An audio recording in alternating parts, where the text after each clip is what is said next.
Hi. இங்கே கணிதத்தில் உள்ள நுட்பத்தையும் அதனால் ஏற்படும் நுண்ணறிவையும் தந்து கொண்டிருக்கின்றேன்.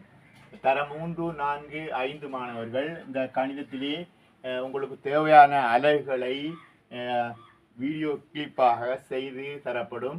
எனது வாட்ஸ்அப் நம்பருக்கு தொடர்பு கொள்ளும்போது நீங்கள் விரும்பிய அலகுகள் அங்கே உங்களுக்காக செய்து தரப்படும் என்பதை கூறிக்கொண்டு வினாவுக்கு செல்வோம். தரப்பட்ட இந்த உருவிலே உள்ள முக்கோணிகளின் எண்ணிக்கையை காண்போம். அதற்காக 2 அடிப்படை விடயத்தை பயன்படுத்துவோம். இங்கே அவதானியங்கள். ஒரு முக்கோணி ஒரு உச்சியிலிருந்து இவ்வாறு பிரிக்கப்பட்டால் இங்கே பெரிய முக்கோணி ஒன்றும், இங்கே ஒரு முக்கோணி, இங்கே ஒரு முக்கோணி, 3 முக்கோணிகள் பெறப்படும். அதை இவ்வாறு பெற்றுக்கொள்ளலாம். இந்த அடியிலே எண்களை இவ்வாறு இட்டு 1 சக 2 அதை கூட்டுவதன் மூலம் இதிலே உள்ள மொத்த முக்கோணிகளை பெற்றுக்கொள்ளலாம். அடுத்த விடயமாக ஒரு சதுரம்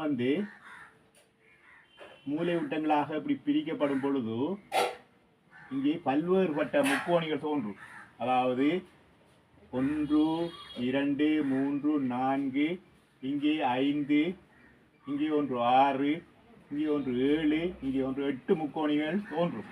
அதை இவ்வாறு செய்து கொள்ளலாம். அதாவது எண்களை இவ்வாறு இட்டு 1, 2, 3, 4 என்று இட்டு முடிவடையும் எண்ணை 2ஆல் பெருக்கும் போது இதிலே உள்ள முக்கோணிகளோட எண்ணிக்கை பெறப்படும். இங்கே 8 முக்கோணிகளை பெற்றுக்கொள்ளலாம். இந்த அடிப்படை அறிவை இங்கே பயன்படுத்துவோம். இங்கே இதே உருவம் இங்கே உள்ளது.